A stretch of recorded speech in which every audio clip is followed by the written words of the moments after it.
ठाकुर परम आराध्य जगत जननी परम पुण्य श्री भगवा सत्संगे प्रधानाचार्य देव संघ नेता परम पुष्पा श्री भौदा कुछ बार श्री श्री आचार्य देव के चरण में मेरा कोटि कोटि प्रणाम। आज के सत्संग जन्मोत्सव के सभापति हमारे श्रद्धेय बड़े भाई गोलकदा, दयाल के पवित्र पंजाधारी कर्मीगण, मेरे भाई माता बहने बच्चों सभी को स्थान पर मेरा भक्ति भरा राज्य। आज हम लोग परम प्रेम श्री ठाकुर जी को केंद्र करके आज इस रायरंगपुर सत्संग केंद्र में उपस्थित हैं। उपलक्ष्य है हमारे सत्संग जगत के शिरोधार परम प्रेम श्री ठाकुर जी के ज्येष्ठ संतान जो परम पुष्पा श्री बड़ौदा के नाम से, पितृदेव के नाम से जाने जाते हैं। एक धरोहर स्तंभ जो सत्संग आज जो विस्तार में हम लोग देख रहे हैं, उसमें अगर श्री ठाकुर जी को अगर संपूर्ण योगदान कोई दिया है तो है परम पुष्पा श्री। आज उन्हीं का 114वां जन्म दिवस इस केंद्र में प्रतिपालित हो रहा है। बहुत खुशी लगा कि बहुत दिन के बाद यहाँ पर आगमन हमारा हुआ। मैं प्रथम आया था परम पूजनीय टिंकू बाबू को लेकर के जमशेदपुर से। उस समय नया केंद्र हुआ था और अचानक मुझे टिंकू दा बोले कि चल तुझे घुमा के ले आता हूँ रायरंगपुर, और उन्हीं के साथ मैं प्रथम बार इस केंद्र में आया था, उनको स्पॉट करके लाया था। तब से इस केंद्र से लगाव हमारा रहा। फिर सत्संग बिहार का जमीन हुआ, बहुत कुछ बातें हैं। लेकिन श्रद्धेय निगमा भाई जब बोले कि पुराने गृह में, यानी उस केंद्र को आचार्य ने कहा है कि पुनर्जीवित करके उसको फिर सुचारू गति देना, क्योंकि आजकल तो आप लोग जान रहे हैं कि उपयोजना गृह केंद्र ये सब बन रहा है श्री मंदिर को ही समर्थन देने के लिए। लेकिन बहुत लोग दूर दूर हैं, कस्बे में हैं, तो जितना अधिक से अधिक उपयोजना गृह हो, केंद्र हो, वो समर्थन ही हमारे सत्संग को देगा। इस भावना को जीवंत रखना है और यही है सार्थक है। आज उनको लेकर के हम लोग उपस्थित हैं। श्री बड़ौदा जी की बात कुछ हो, मुझे जहां तक स्मरण है श्री बड़ौदा जी 1977 सत्संग बिहार टाटा नगर आए थे। काफी स्वागत हुआ था। दिन था 25 दिसंबर 1977। हम लोग करीब 9 साल के थे, लेकिन प्रत्येक क्षण याद है कैसे उन्हें स्पॉट किया गया, कैसे साक्षी गोलचक्कर से जब उनका काफिला गुजर रहा था, शोभा यात्रा, तो श्री बड़ौदा जी के उस एम्बेसडर का जो कि उनके पायलट थे श्रद्धेय मोहन दा, वो चला रहे थे। श्री बड़ौदा जी थे, कुछ ने रांगामा थी, कुछ ने बोली थी। हेलीकॉप्टर से, पुष्प प्लेन से पुष्प वर्षा हुआ था साक्षी गोलचक्कर पर, प्रथम बार जमशेदपुर के इतिहास में। बगल में ही जैन भवन है, जहां पर वो 3 दिन विश्राम किए थे। उस समय सत्संग बिहार डेवलप उतना नहीं हो पाया था, जमीन क्रय हुआ था 74 में।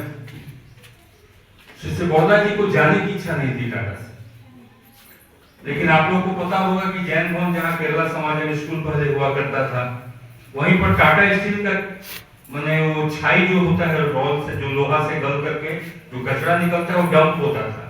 तो काफी लाइट होती थी और उसका जो आग का जो गर्मी था वो बहुत डिस्टर्ब कर रहा था। तो बोले हमार थाकपा तो खूब इच्छा, लेकिन एक तो सहज হচ্ছে না, তার জন্য আমাকে এবার যেতে হচ্ছে। लेकिन जमशेदपुर আমাকে যেতে याद इच्छा করছে श्री बड़ौदा जी। वहीं से उन्होंने सोरसी भवन जो गालूडीह आप लोग जानते हैं, श्री वर्मा जी श्री बड़ौदा जी को लेकर के अपना हिमायतपुर से आएंगे गालूडीह में, तकरीबन 6 महीना विश्राम की थी। एक तकरीबन 1930-36 के बीच की बात है। वो जगह को हम लोग खोज नहीं पाए थे कि वो जगह कहाँ है। श्री बोरदा जी गालूडी का प्रोग्राम करके उस जगह को चिन्हित कर दिए, बता दिए कि इसी घर में और इसी जगह पर मैं माँ को लेकर के था, जो कि आज गालूडी ठाकुरबाड़ी हुआ, नाम दिया गया देवघर से ठाकुरबाड़ी। तो जीवन में ठाकुर जी को लेकर के आज जो हम लोग चल रहे हैं, वो श्री ठाकुर जी के ज्येष्ठ पुत्र नहीं थे। उन्होंने अपने पुरुषोत्तम को, पिता को कभी पिता नहीं माना, पुरुषोत्तम ही माना। और देखिएगा हर समय श्री ठाकुर के पिछवाड़े अगर कोई खड़ा मिलता था तो श्री एक बार की बात है, कैसा भक्त होता है, कैसा सेवक होता है, पुत्र नहीं सेवक। एक घटना बताता, उससे हम लोगों को जीवन में काफी कुछ सीखने को मिलता है। 62-63 के इतिहास में जो यहाँ वयस्क माँ होंगी, वयस्क दादा लोग होंगे, कि हम लोगों का भी 56 साल उम्र हो गया। मुझे वो सीनरीज अभी भी याद है। हम लोगों के गांव में या शहर में मेहतर प्रथा थी। मेहतर माने जमादार, वो प्रथा थी। और मैला ढोने की प्रथा थी। यानी आजकल का ईस्टर्न वेस्टर्न जोन का जो भी लैट्रिन सीट हम लोग देख रहे हैं ना, वो नहीं हुआ करता था। जो गोलकधा को भी याद होगा इस बात को। उस समय क्या होता था, जैसे आजकल हम लोग वेस्टर्न स्टाइल और इंडियन स्टाइल का कमोड बैठाते हैं, उस समय एक चबूतरा बनाया जाता था और उस चबूतरा को ऊंचा करके बना के स्टेप से हम लोग उस चबूतरे पर चढ़ते थे। और नीचे टीन टाइप का कोई जैसे डालडा का टीना होता है या कुछ भी, वो रखा रहता था। लोग उसी में झाड़ा फिरते थे। वो जब भरता था तो जमादार लोग माथा में लेके जाके कचरा को, टॉयलेट को फेंक करके आता था, चाहे वो 7 दिन में भरे चाहे 10 दिन में। ये प्रथा थी जिसको कहते हैं मेहतर। ये देवघर में भी था। बहुत गौर से सुनिएगा। क्या हुआ, श्री ठाकुर जी बड़ाल बंगला में बैठे। मेरी हिंदी में कोई असुविधा नहीं है तो मैं उड़िया समझ लेता हूँ, लेकिन परिष्कार बोल नहीं पाता, थोड़ा क्षमा कर दीजिएगा। लेकिन आप लोग तो झारखंड और उड़ीसा के बॉर्डर एरिया में हिंदी समझते हैं। तो मेहतर प्रथा थी। तो देवघर में जमादार लोग पगार लेकर के बढ़ाना चाहिए करके पूरे देवघर के जमादार लोग स्ट्राइक कर दिए कि पेमेंट ना बढ़ा ले, हमरा आगे गंदगीटा मैंने परिष्कार करूंगा। उन लोग का एक डिमांड था। ठाकुर जी बड़ाल बंगला में बैठे हैं। अचानक पूर्व दिशा से हवा चली, तो दुर्गंध से रहा नहीं जा रहा है, इतनी दुर्गंध। ठाकुर पूछते हैं दुर्गंधों का आश्चर्य उधर दिखे। सब भक्त बैठे हुए बोले ठाकुर वो जमादार का स्ट्राइक कर लो तो कोई टीन मुझे साफ हो नहीं, ताकि में दुर्गंधों का आश्चर्य। ठाकुर जी को अस्वस्थी थी। ठाकुर जी अचानक उठ गए और अपने विश्राम कक्ष की तरफ चले गए। भक्तों को प्रणाम करके अपने अपने घरों में चले। शाम को प्रार्थना तत्पश्चात जब ठाकुर आके बड़ाल बंगला में बैठते हैं नाटमंडप में, तो दुर्गंध आना बंद हुआ। पूरब की हवा फिर चली, पूर्वैया हवा जो बोलते हैं चला, लेकिन गंध नहीं आ रहा है। ठाकुर पूछते हैं ये दुर्गंधों का आशा की कोई बंद हो रे। एक व्यक्ति उठ के बोलता है श्री ठाकुर श्री बोरदा निजे हाथे के ওই পুরো ল্যাট্রিনের সিটটা ওই গ্রিনটা ছিল নোংরা সাফ করে দিয়েছে, তার জন্য দুর্গন্ধটা আসা হলো। ठाकुर बोलते ताई कहते। ठाकुर तो मुस्कुरा के चुप हो गए। मां केवल बात है, ध्यान दीजिए। हम लोग सारे भक्त बैठे हुए हैं, हम लोग जैसे सारे भक्त बैठे हुए हैं, लेकिन मेरे स्वामी मेरे नारायण को तकलीफ हुई, इस दर्द को हम लोग महसूस नहीं कर पाए, हम लोग अस्वस्थी नहीं महसूस कर पाए। ठाकुर जी को कष्ट हो रहा है, ये कष्ट कौन महसूस किया? परंतु उस पास से पुत्र होने के नाते नहीं, सेवक होने के नाते। राम भक्त हनुमान जैसे थे, वैसे श्री बोरदा जी अपने स्वामी नारायण की अस्वस्थी को समझ गए। किसी को कुछ नहीं कहे, अपने गए, सारे टीम को साफ किए और पुरुषोत्तम को स्वस्थी दिए। ये थे श्री। हम लोग जैसे भी तो लोग थे, लेकिन हम लोगों ने अपने प्रिय पुरुषोत्तम के उस अस्वस्थि को महसूस नहीं कर पाए। हमारी साधना वहां तक नहीं है, लेकिन उनकी साधना कहां तक है इससे ऐसे ही ठाकुर जी बैठे हैं। एक व्यक्ति सुबह 10 बजे स्मृति करता है। ठाकुर जी तो बोले हैं कि ब्रह्म मुहूर्त में स्मृति करना, सूर्य उदय होने के पहले इष्ट को पुरुषोत्तम को तुम दोगे, और स्मृति की प्रथा वही है। तो उसको लोग बहुत मजाक करके उड़ा रहे थे। ठाकुर जी का अचानक ध्यान की रे की हुई, लोग कहा ठाकुर ये तो 10টার সময় स्मृति করে, এটা তো ভালো না ঠাকুর। ঠাকুর जी सामने बैठे हुए लोग से पूछते की रे मन ওই যে 10টার সময় স্মৃতি করে কি ঠিক করছে? सब कोई बोला ना ठाकुर এটা तो ভালো না। ठाकुर जी 4-5 व्यक्ति से पूछे, सबको कहा कि ये ठीक नहीं है। शिष्य बड़दा जी नीचे बैठे, ध्यान दीजिएगा। ठाकुर बोलते बड़ो खोका ওই যে 10টার সময় স্মৃতি করে এটা কি ঠিক? শিষ্য বড়দা জি হাত জোड़ के बोलते हैं ठाकुर ना করা থেকে করাটা ভালো। बात को समझ रहे हैं? ना করা থেকে করাটা ভালো। एक लाइन उन्होंने उत्तर दिया कि नहीं करने से तो अच्छा है कि कर रहा है। करत करत अभ्यास ते जड़मती होत सुजान, और रसरी आवत जात है सिर पर पड़त निशान। सुने हैं ना? कुआं है, कूप है, जहां से आप लोग रस्सी और डोरी से आप लोग कुआं का पानी को खींचते हैं ना। देखिएगा रस्सी से ऐसे ऐसे जब टांगते हैं, रस्सी उस चबूतरे को, चट्टान को भी काट देती है। किस अभ्यास से?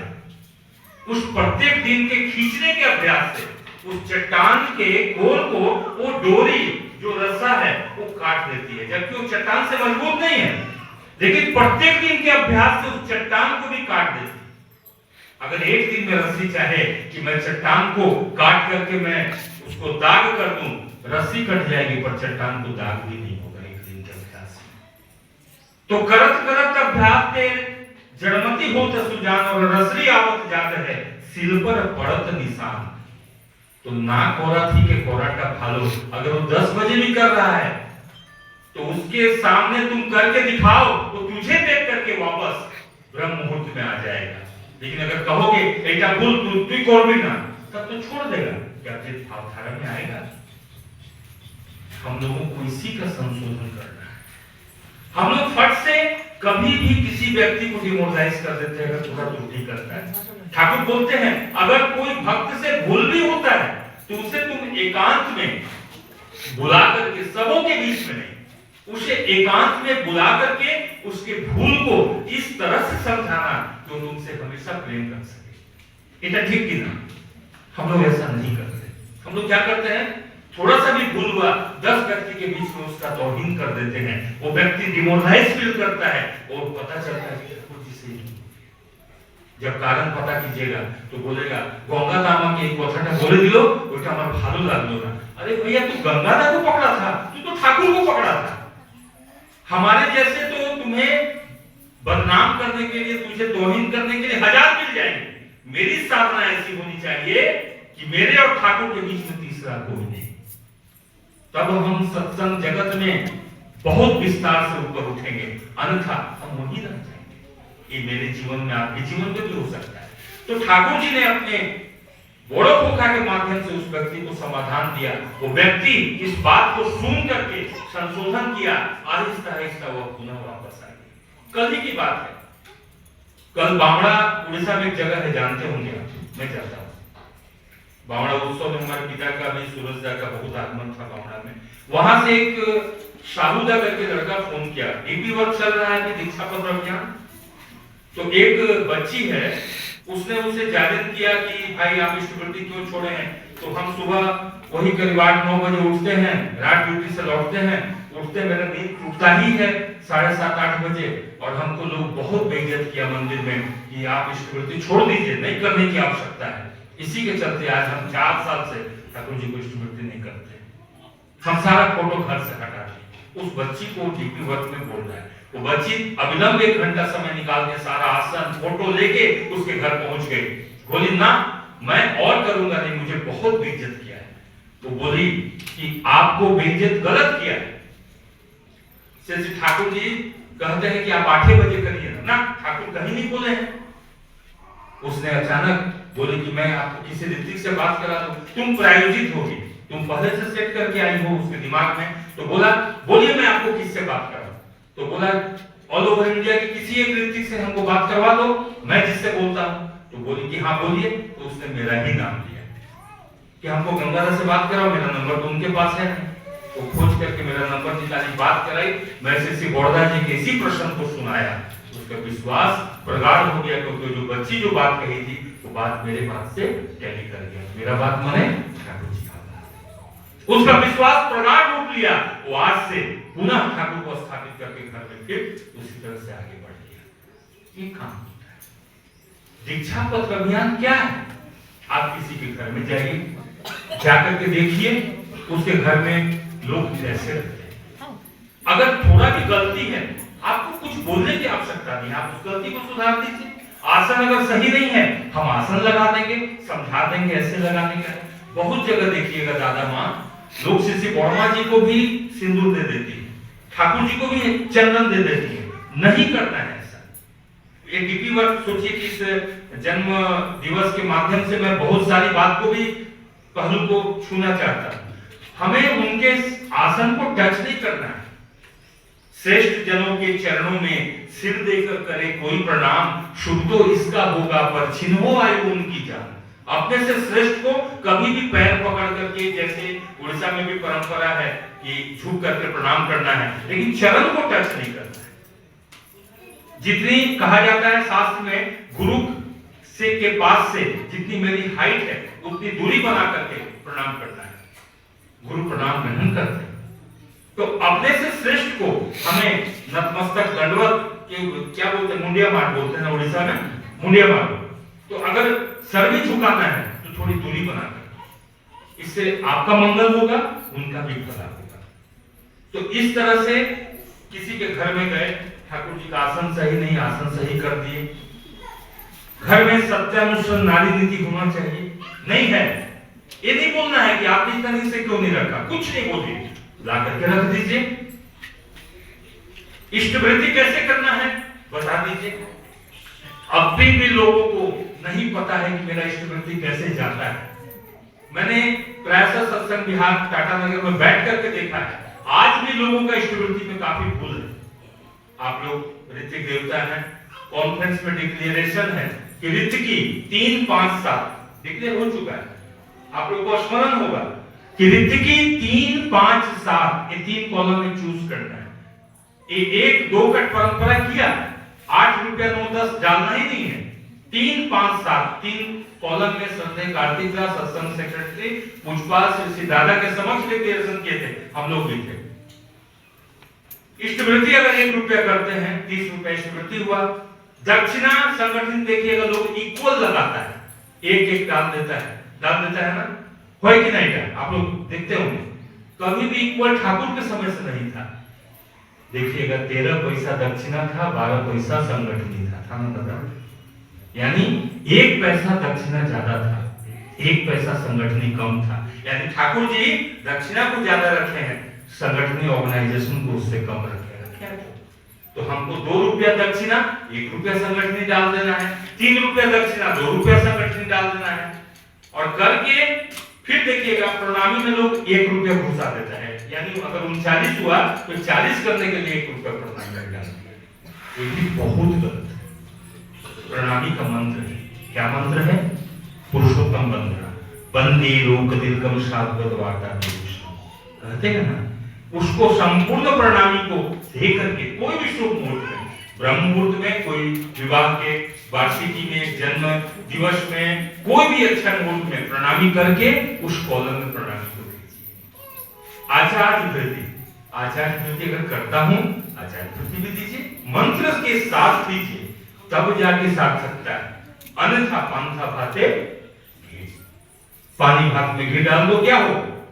तो ये सब त्रुटियों को, विसंगतियों को अगर हम ठीक नहीं करेंगे हम लाख इष्ट वृद्धि कर लें, उससे क्या होगा? फिर जब इष्ट वृद्धि पूर्ण हो जाता है तो कोशिश करना है कि ऑनलाइन भी अगर भेज दें तो 2 गुरु भाई से जरूर भेंट करें। दादा आज मोर इष्ट वृद्धि पूर्ण होला ए लोले भात लिखो। 2 व्यक्ति को लेमन जूस दे दीजिए, 2 केला दे दीजिए, 2 संतरा दे दीजिए, 10 रुपया 5 रुपया जो भी दे दीजिए, लेकिन मिलिए 2 गुरु भाई से कि आज मोर चौकटा पूर्ण होला। ये हम नहीं करते हैं, सही को सोच के देखिएगा। भूल तो होता है। फिर क्या गलती होती है? जब इष्टवृत्ति भेज दिए अर्घ प्रशस्ति आते हैं ना देवघर से, हम लोग उसके वैल्यू को समझते नहीं। देखिएगा बहुत लोगों का डिफॉल्टर हो जाता है। जब पंजा रिन्यूअल का समय आया, किसी भी तरह का इतना महीना का इष्टवृत्ति नहीं आप भेजे हैं, लेकिन कहीं बीच में गंडगोल सृष्टि हुआ, आप उसका खोज नहीं लिए, खबर नहीं लिए।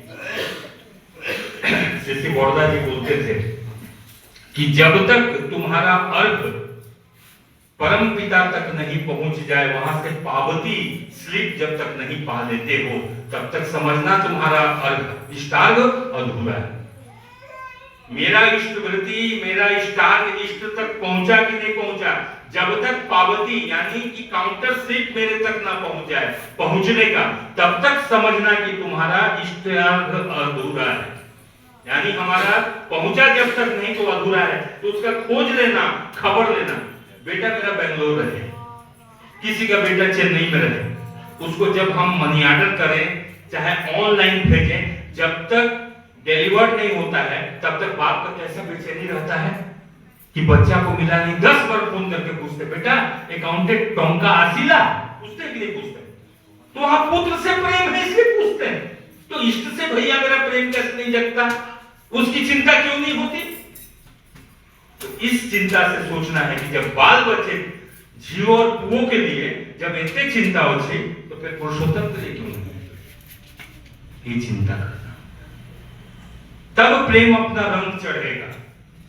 ये आज जो मैं बोल रहा हूं, मैंने अपने पिता से सीखा जीवन में, मैंने देखा, श्रम किया, और उनका कर्तव्य और कर्म ही संतान को दे गया। जो श्री ठाकुर जी का जो भी मिला वो श्री बड़ौदा जी को मिला।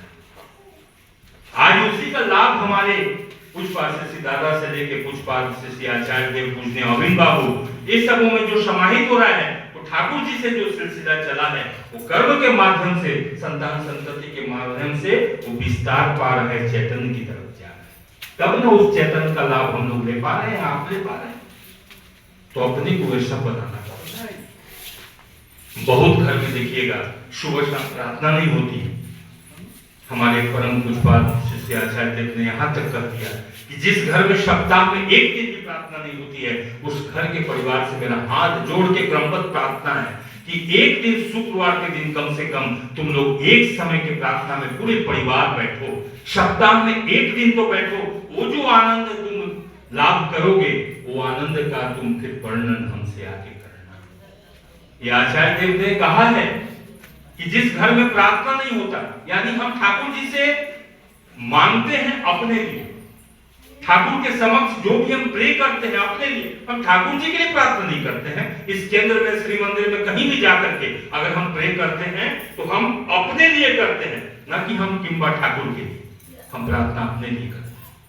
इसलिए सुबह अगर प्रार्थना करते हैं, संध्या छूट जाए कोई त्रुटि नहीं, संध्या करते हैं सुबह छूट जाए कोई त्रुटि नहीं, लेकिन एक टाइम भी पकड़िए, प्रयास करिएगा कि दोनों समय हो। अगर छूट जाता है तो उसके लिए फांसी नहीं है, क्षमा है। परम पिता श्राप नहीं देते, क्योंकि वो हमारे परम पिता हैं, और पिता संतान को क्या कभी श्राप देता है? ये मत सोचिएगा कि कुछ भूल हो गई तो ठाकुर जी श्राप देंगे, श्राप नहीं देंगे, भूल को संशोधन करवाएंगे पारिपार्श्विक कर्म के माध्यम से। तो हमें ऐसा सटीक तैयार होना है कि भूल, भ्रांतियां, त्रुटियां, विसंगतियां कुछ भी रहे, लेकिन मैं अडिग रहूं अपने विधि के विधाता के विधान के साथ। एक विधान को अगर पालन करूंगा, सत्यानुसरण का अगर एक वाणी को जीवन में सार करूंगा, तो मेरे जीवन के प्रत्येक समस्याओं का समाधान हो सकता है। आपको मालूम है ये देखने में कितनी छोटी किताब है, लेकिन यही किताब जब विश्व गुरु कविवर रविंद्रनाथ टैगोर के हाथ में पड़ी थी। तो रविंद्रनाथ टैगोर जी का उम्र 60 के अबाव था। बोले थे विश्व गुरु कविवर रविंद्रनाथ ठाकुर 22 साल के छोकरे के समक्ष नतमस्तक। ये कोई साधारण बालक नहीं है, ये विश्व ब्रह्मांड का मालिक है। उसकी सोच, उसकी बुद्धि, उसकी विपाशा एक रात में, एक सिटिंग में, ये कोई साधारण बालक नहीं है। कविवर रविंद्रनाथ ठाकुर जी का भविष्यवाणी आज क्या है आप देख रहे हैं। ठाकुर जी का आइडियोलॉजी सत्संग जगत जिस तरह से विस्तार और चैतन्य की तरफ है, वो हम लोगों के ऊपर बहुत बड़ी भार है दादा माँ। एक दिन भी खाली मत बैठिएगा, एक दिन भी कोशिश करिएगा कि अगर आप व्यक्तिगत तौर पर किसी के पास ना जा पा रहे हो तो कम से कम फोन के माध्यम से भी एक व्यक्ति को कम से कम एक दिन में रिचार्ज करिए, रिफ्रेश करिए, ठाकुर जी का बात बोलिए। माओ पर दायित्व ज्यादा है, क्योंकि माँ अधिकतर समय अपने बाल बच्चों को देती है। हम लोग पिता क्या है, घर से हमेशा बाहर रहते हैं, अधिकतर समय हम लोग दे नहीं पाते हैं, लेकिन माएं अधिकतर समय अपने संतान संतति को देती है। तो संतान संतति का भविष्य मां के हाथ में सुनिश्चित है। सिक्वर्ड, पुरुष मांगे प्रणय नारी का, नारी मांगे टाका, इसी प्रकार चलती दुनिया बचना पड़ना था। लेकिन जिसका सत्संग परिवेश नहीं है, उसको जीवन में हमेशा रुपया ही चाहिए। क्या चाहिए? रुपया, यानी लक्ष्मी। लक्ष्मी कहां रहती है? जहां नारायण होते हैं। ये फंडा उसको नहीं पता। हम लोग किसको पकड़े हैं? आप किसको पकड़े हैं? नारायण को पकड़े हैं। तो लक्ष्मी के लिए नारायण को पकड़ करके लालायित नहीं रहना होगा, केवल सटीक रूप से उस रास्ते पर चलिए। लक्ष्मी तो चंचला है, स्वतः नारायण के पास चलिए। ठाकुर जी को पकड़ करके जो नियम से चला है, वो कभी नहीं कह सकता है कि मैं दरिद्र हूं, जीवन में मेरी दरिद्रता आई। कहां से आई दरिद्रता? नारायण कभी दरिद्र नहीं हो सकते।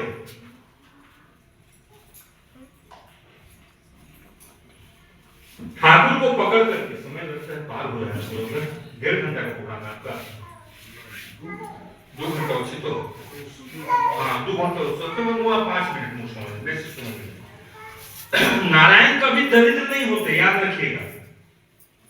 एक बार एक मारवाड़ी भाई जमशेदपुर में भंडारा का आयोजन रखे हैं, लिखा दिए हैं दरिद्र नारायण सेवा। देखिएगा, दरिद्र नारायण सेवा। श्री बोरदा जी से पूछा गया, पूछने वाले भी बाबा थे, कि क्या दरिद्र नारायण सेवा शब्द ठीक है? श्री बोरदा जी बोलते हैं कि जब नारायण ही दरिद्र हो जाएगा तो विश्व का क्या होगा? होना चाहिए नर नारायण सेवा। नर नारायण सेवा, नर के अंदर नारायण और उसकी सेवा। दरिद्र के अंदर नारायण नहीं, दरिद्र शब्द क्यों आएगा? नर नारायण सेवा। देखिए शब्द ब्रह्म है, कितना सुंदर से बोरदा जी ने समाधान दिया कि नर के अंदर नारायण देखो और उसकी सेवा करो। बहुत कुछ है जीवन में समाधान, चाहत रखनी चाहिए। और अगर हमारा चाहत सही होगा तो गोल तो होगा ही सही। इसलिए अंतर्भाव से आज के दिन हम लोग संकल्प लें, सब मेरे अपने परिवार, कोई बाहर का नहीं। शरीर का इस हाथ का 5 अंगुली, मैं एकदम प्रैक्टिकल बात बोलता हूं। इस अंगुली से इस अंगुली की तुलना नहीं। इसका भी अपना कर्म है, इसका भी अपना कर्म है, सब एक दूसरे से बड़े छोटे हैं, कोई भेद नहीं है। जब ये मिल करके मुट्ठी बांधते हैं तो एक ताकत आती है ना, हम किसी से भी लड़ सकते हैं। कब? जब ये 5 अंगुली मिल के मुट्ठी बनती है तो एक ताकत का सृष्टि होता है, और ये ताकत से हम किसी से भी लड़ सकते हैं। ठीक है, भोजन भी ग्रहण कर सकते हैं, आशीर्वाद भी दे सकते हैं। लेकिन अगर इस अंगुली को और इस अंगुली को बात दे दिया जाए, मुट्ठी बनेगा? तो ये सत्संग जगत वही है, हम सब एक दूसरे के पूरक हैं। ना गोलकदा के बिना, ना स्वदेश के बिना, ना निगमा भाई के बिना, किसी के बिना यहाँ नहीं चलने वाला। हमको सबको लेके चलना है। सब में रसिए, सब में बसिए, सबका लीजिए नाम, हाँ जी करते रहिए, बैठे अपना नाम। फिर देखिए सत्संग जगत का उत्थान। सबको प्रेम दीजिए, सबसे निष्ठ व्यवहार रखिए, कोई आपको दो शब्द भी अगर कह देता है तो बर्दाश्त करने की ताकत रखिए, वही है आपकी और मेरी साथ। पहले मैं भी बहुत उत्तेजित हो जाता था। श्री बोरदा जी को कोई हंसते हुए देखा है जीवन में? आप लोग अगर तो संग तो किए हैं, कभी श्री बोरदा जी को ठहाका मार के हंसते हुए कभी देखे हैं? मैंने नहीं देखा। आचार्य देव को मैंने देखा है हंसते हुए, वर्तमान आचार्य देव को भी देखा, लेकिन श्री बोरदा जी के मुंह में हंसी नहीं देखा हमने। क्यों? क्योंकि वे सत्संग के भाव को लेकर इतने गंभीर थे, और उसी गंभीरता का परिणाम आज सत्संग। तो हमें गंभीर होना है, उनकी जगह शिवाला की तरह अडिग रहना है, लेकिन जहां पर पोलाइट होने की आवश्यकता होगी वहां पोलाइट भी हो जाना है। ज्यादा आम का पेड़ है, फल भी देता, साया भी देता, फल भी मीठा होता, आम्रपाली बनना है, ना कि ताड़ का गाछ बनना है, कोई फायदा नहीं। आम्रपाली बनिए, सबको फल का लाभ हो, सबको साया मिले। ये सत्संग जगत का यही प्लेटफॉर्म है, और इसी प्लेटफॉर्म पर हम गतिमान अगर रहेंगे तो देखिएगा हमारा जीवन सार्थक होगा। दीक्षा पत्र अभियान में ये जो सोच है हमारे पूज्यपाद श्री आचार्य देव का, जिसको इंप्लीमेंट करने के लिए पूरा इष्ट परिवार, पूरा सत्संग जगत लगा हुआ है, कहीं 10%, कहीं 20%, कहीं 26%, ये जो कंपटीशन लगा हुआ है। क्यों? क्योंकि जल्दी से जल्दी हम अधिक से अधिक व्यक्ति तक पहुंच पाए। रास्ता में मैं स्वदेश दास के साथ आ रहा था, इसने मुझे एक बात कहा, जिस गति से सत्संग जा रहा है लगता है कि आने वाला समय हर जगह ठाकुर ठाकुर होगा, और वही दिन आ रहा है। आचार्य देव भी वही बात बोले। लेकिन कब? जब हम और आप सुंदर रूप से उनकी बातों को मान करके हम उसको अगर गतिमान करें तभी सार्थक होगा। ठाकुर बोलते हैं ऋतिक से बड़ा तो कोई काम ही नहीं होता है, ऋतिक जगत सबसे ऊंचा जगत है। ऋतिक को देवता बोला गया, तो हमें देवता जैसा आचरण भी तो रखना होगा ना, नहीं तो असुर हो जाएंगे।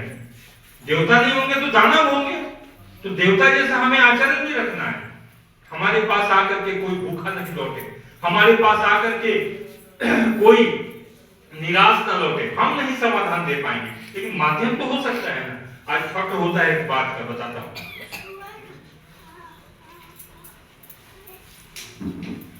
कहीं भी कोई समस्या लेके आता है, मैं कोशिश करता हूं कि अंतिम समय तक उसका साथ दूं। जब तक उसको समस्या से निकालना दूं, मुझे स्वस्थ नहीं फील होता है। ये हमने अपने आचार्य देव से सीखा है। देखिएगा, बहुत लोग को लेकर के हम लोग देवघर चले जाते हैं, आचार्य देव के पास बोलते हैं सांस व्यथा, पेट व्यथा, संतान संतति होच्छे ना, बाड़ी होच्छे ना, पाड़ी झामना। आचार्य देव एक बार बोले थे, तुमको ऋतिक किसने बनाया गया? अगर तुम इसका समस्या का समाधान नहीं कर पा रहे हो और तुम उठा के सीधा यहाँ भीड़ लगा देते हो, तो तुम्हें एसपीआर क्यों बनाएंगे? तुम उसका समाधान कर सकते हो इष्टानुकूल। वो जो तुम मेरे पास लेकर के आते हो तो तुम्हारे अंदर भी, तुम उसको उपयोग नहीं कर पा रहे। उस पावर को उपयोग नहीं, तुम्हारा नाम ध्यान नहीं है। नाम ध्यान ही रहोगे, समस्या का समाधान तो स्वतः हो जाएगा। कोशिश करो अपने स्तर से उसका समस्या का समाधान करते हो। ये बात जो मैंने कान में सुनी आज से करीब 8 साल पहले, तो मैं कोशिश करता हूं कि अधिकतर लोगों को जो भी प्रॉब्लम है, किसी भी तरह का समस्या है, उसका समाधान बताऊं इष्टानुकूल। संबंधित पदाधिकारी से मिलकर समस्या का समाधान भी करवा दो। देखिएगा उस रात कितना सुकून से आप सो पाइएगा। यही होना चाहिए हमारे और आपके अंदर। हम सबका कल्याण करें। लोग आग्रह उछल होकर के आपके पास आएंगे, सत्संग विस्तार से बढ़ेगा। पीछे देखिएगा लाइन लगा रहेगा। ऐसा दिन आ रहा है, करिए दादा, माँ सबसे प्रार्थना करिए, कोशिश करिए। हमको लोग बोलते हैं गंगा के शॉप से फेसबुक पे देखिए, व्हाट्सएप पे देखिए, क्या नो देखिए। मैं इसी जुगाड़ में रहता हूं कि अधिक से अधिक लोगों तक उनकी बात को पहुंचा सकूं। और वही मीडिया माध्यम है। मीडिया के माध्यम से अब मैं गोलंदा से कितना बड़ा अनंतपुर आकर के भेंट करूंगा, लेकिन मीडिया माध्यम हो गया ना, आपस में सहयोगिता के लिए उसी तरह से आप लोग भी करिए। दीक्षा पत्र अभियान तीव्र गति से आगे बढ़ जाएगा। बातें तो बहुत है, करने लगूं तो सारा दिन बीत जाए, लेकिन स्थानीय भी वक्तागण हैं, मैं उनसे कहूंगा कि कुछ आप लोग भी आपस में ज्यादा है बोले, कुछ आपकी बात मैं सुन करके उसको इम्प्लीमेंट कर पाऊं। मैं उसको काट में उतार पाऊं। आप जो जानते हैं मुझे बता दीजिए, मैं जो जानता था मैं आपको बता दिया। एक बात और बोल करके बैठूंगा, एक जगह और गड़बड़ होता है। जैसे यहाँ प्रार्थना का समय क्या है संध्या बेला? 5:03। मैं एक दादा से पूछता हूँ, दादा 5:05 हो जाएगा तो क्या करिएगा? 5:05 हो गया, कोई एक दादा जवाब दे, क्या करिएगा? फिर प्रेयर स्टार्ट कीजिएगा? हाँ, देवघर में होता है, क्यों नहीं होता? क्वेश्चन है ना, मार्केबल बात है ना कि जब 5:05 हो गया, 5:03 में प्रार्थना है दादा, और 5:05 हो गया, देवघर का प्रार्थना कितने समय में शेष होता है? कितने मिनट में? किसी ने केयर किया है? जय राधे के साथ देवघर का प्रार्थना कितने मिनट में शेष होता है? ये सब तो सीखना है हम लोगों को जीवन में। 14 मिनट में, ठीक? 14 मिनट में 2 मिनट हम खो दिए, कितना मिनट बचा? 12 मिनट ठाकुर जी के पास बैठ करके ध्यान कर लीजिएगा, लेकिन बीच में प्रार्थना मत स्टार्ट करिएगा। पूछिए क्यों? जब आप बोलते हैं राधा स्वामी नाम जो गावे सोई तरे, ठाकुर जी अलर्ट हो गए आपकी तरफ, सृष्टि उनका है, ठाकुर जी आपके तरफ अलर्ट हो गए। 2 मिनट पार करके स्वदेश स्टार्ट किया, राधा स्वामी नाम जो गावे, तो मैं तो आगे बढ़ गया, ठाकुर को फिर बैक किसके पास आना पड़ रहा है? उसके पास। वो गंडगोल कर रहा है, डिस्टर्ब किसको कर रहा है? पुरुषोत्तम। समय अगर पार कर गया, 14 मिनट से उतना मिनट हटा दीजिए और ध्यान करके क्षमा मांग लीजिए, ठाकुर एक भूल भेला आज काली थी कहो, समझ के बात ना। लेकिन यंग कैन प्रकरण प्रार्थना मत स्टार्ट कर दीजिएगा। कहीं भी सोते हैं, अजान होता है मस्जिद में, तो समय पार होने तो कहीं अजान सुनते हैं? नहीं। हम लोग के भी धर्म संस्थान में जब प्रार्थना स्टार्ट होती है, किसी भी मंदिर से मंदिर में, अगर 5 मिनट पार हो गया तो क्या प्रार्थना फिर स्टार्ट होता है? कहीं नहीं।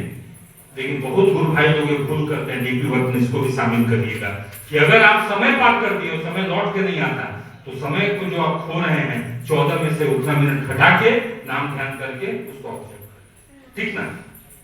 इतना ही बोल करके आज मैं विदा लूंगा, समय बहुत ले लिया, फिर मौका मिलेगा फिर आऊंगा, ज्ञानवर्धक बातें जो मैंने पाई है आपसे आदान प्रदान करूंगा। इतना बोल करके आप सभी के लिए स्वस्थ रहिए, जीवन को मंगल में रखिए। जय गुरु।